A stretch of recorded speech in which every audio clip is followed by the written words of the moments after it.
I have wanted to do this recipe for the longest time. One of the highlights of my year this year was the road trip that I did by myself going around America. I met up in New Mexico with Ron and Rob. Ron I met through Instagram, through these squares. We'd never met before, and as I got off the train, I remember thinking, oh my God, am I completely mad? Turns out they were darling sweethearts, and I spent 2 wonderful weeks with them. Both of them actually hail from Texas, but live in New Mexico. To cut a very long story short, I could go on about it for ages. One of Ron's favourite comfort foods was something called chicken fried steak. Now, when I heard this, I just thought, why would you take a beautiful steak and fry it? I also didn't understand what the chicken part was. It's basically, you take a steak and you then prepare it as though you were preparing fried chicken. So in this case, it's going to be marinated, or not marinated, but just dipped into milk or buttermilk, and then sprinkled with a corn flour mixture exactly the same that you would use for chicken, fried very quickly, and then it's served with, they call it a gravy. It's not gravy like we know. It's actually, because it's white, it's a roux. It's quite the roux in Louisiana and Texas are generally made with oil rather than butter. So that is going to be the one thing that I change with my recipe, is I want to try and get some flavour into this white sauce. So I'm going to use butter to make my white sauce, or gravy, let's call it by its real name, and I'll be serving it with mash and beans. To start with, I've got some really beautiful sirloin. I'm going to bash it. I'll show you how I bash it. I've cut all the fat off because you're only cooking them for a couple of minutes on each side. There's no opportunity here to render the fat, but I can't bear waste. So the fat that I've cut off, I've put in my teeny tiny saucepan, and I am just going to leave it on a low light to render the fat out, and I can use that as dripping. So here we go. I've been on a mission for a long time to try and stop the use of cling film. Most things now, you don't need to use it. You can get silicone lids, you can get wax paper, and to bash this out, I'm using baking paper. So we're tenderising the steak. I want to make it, I suppose it's slightly under 1/2 centimetre thick. I'm using the smooth side of a tenderiser. I don't want it to be too brutal with that one. Just going to give it a few more bashes. So tenderise between 2 pieces of baking paper. That's one done. I'll just show you the thickness. You can see that's the thickness. And now do the rest of your steaks. Now I've bashed them out, this is just me being pedantic, any other extra bits of fat that become exposed from bashing out, I'm just cutting them out because it's just not going to cook, and I can't stand fat. I love the flavour of it, but I don't want it in my mouth. In terms of what steaks you can use, in America they use something called round steak, and I'm not sure what that is. You can use, Tom Kerridge I know has got a recipe and he uses fillet steak. I can't bring myself to use fillet steak, so I've gone for a sirloin steak. You could use minute steaks and just reduce the cooking time by even more. These steaks, once bashed, you can see quite big, so I'm going to cut them in half. It's just going to make it easier to cook. So each serving will have 2 pieces. Trust me when I say this, when you've had, and I know Ron would agree, if you eat chicken fried steak, you will need to go for a lie down in a quiet room afterwards. I'm going to pour some milk into a dish. It's about 1/2 centimetre. I'm going to season the milk with some salt and pepper.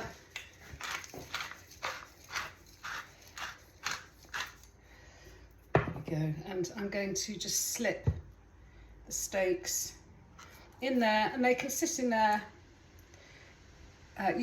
You don't necessarily have to do this, but they can, if you're preparing for a dinner party or something, and it's all a last minute cook, they'll be perfectly happy sitting in there for overnight if you need.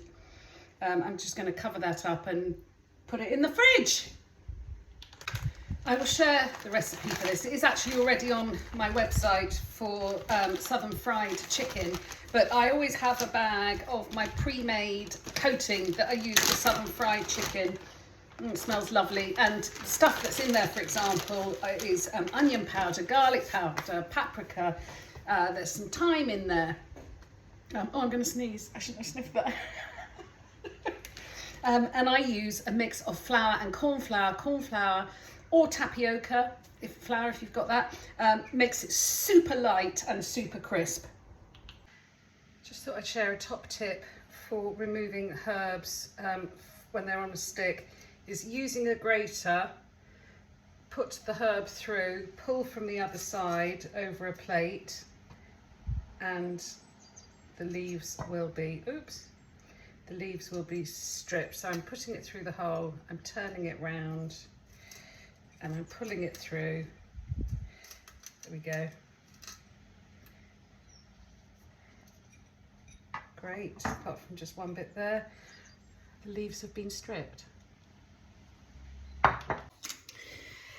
Making the gravy.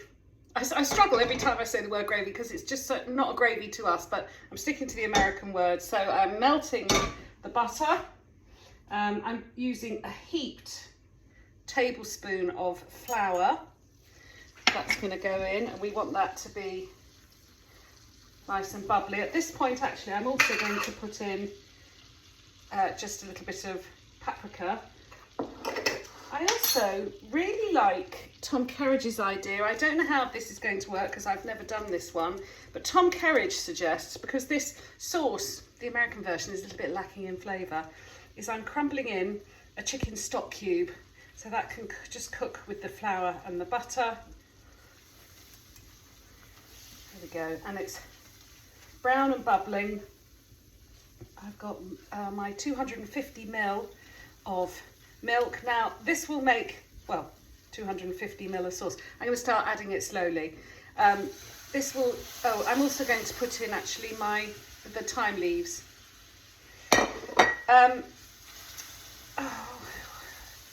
Yes, so I like to make plenty of sauce. There'll probably be too much sauce here for 2 people, but if it's me, I always make too much potatoes, so I will be able to have it the next day with my potatoes. You will just keep stirring this until all the lumps have gone, and then leave it simmering for 4 or 5 minutes so that it's cooked through and it's thickened, and then you can set that aside until you're ready to serve. That is the consistency of the sauce, so it's like custard. I'm also going to get my mashed potato and green beans made before I do the steaks. So I want to share as much as I can with you from what I've heard from Americans who make this dish. If I'd had schmaltz, a lot of you know I cook a lot with schmaltz, so if I've made a chicken, I keep the chicken fat. I would have used schmaltz as my roux base with the flour. Ron tells me that his grandmother used to use leftover bacon cooking fat, bacon cooking fat. Whenever they made breakfast bacon, she would always have, hang on a minute, she would have a pot left over on the side with all of their leftover bacon fat and use that to cook everything with. You could use lard. Be creative, but find a way to put flavour in the sauce. While I'm waiting for the oil to heat up, these are the steaks that have been sitting in the milk all day. I'm just going to pop these in the coating. Lovely. Make sure they're completely covered, and I will just leave these to the side ready to fry. And there's the last one going in. This is so lovely. Make sure it's all really evenly coated. So the bits that haven't got flour on are getting to the end. Oh. over it. Okay, I'm using my laser. That's about 130 degrees. A laser gun thing is fantastic. Oh gosh, hang on. I'm looking for my pincers. Here I am. So the steaks are literally going to cook for 2 minutes on each side, going in enough oil to cover the base of the pan. I would suggest to use non-stick, or if you're lucky enough like me, I've got this lovely spun iron pan from Netherton Foundry, which is non-stick. I'm just going to set a timer for myself for 2 minutes, because after I've had a glass of wine, I have no concept of time. And turn over. It's crispy.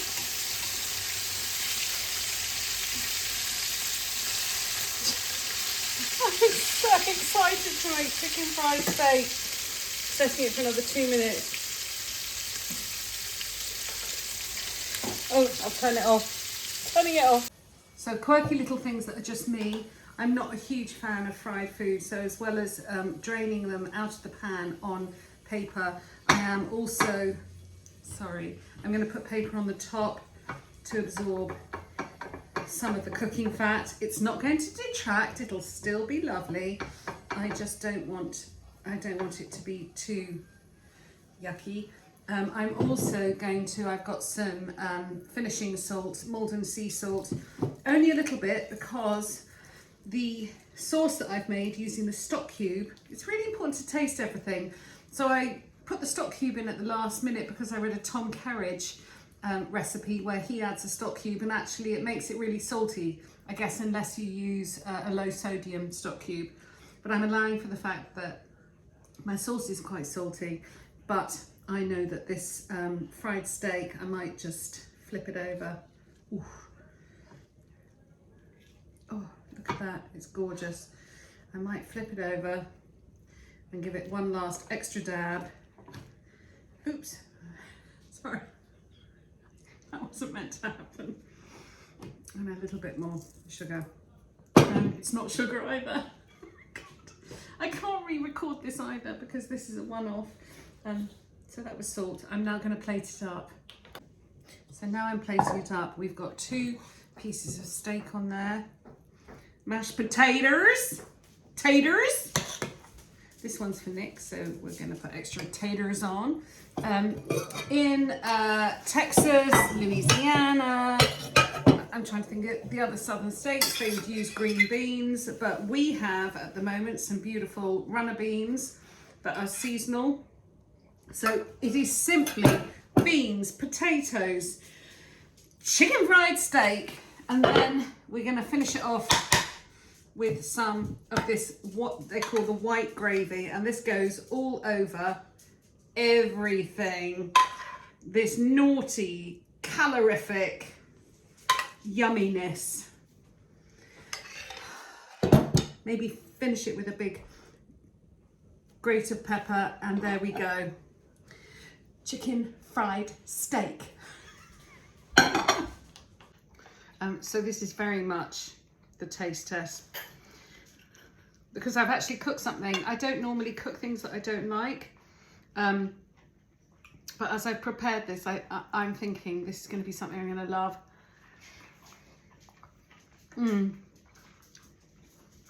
Oh, it does feel really naughty. Oh my god, the steak kicks in.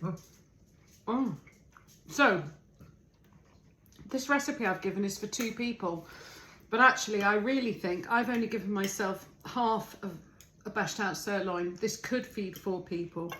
It feels unctuous, naughty, it's calorific, and I will sleep very well.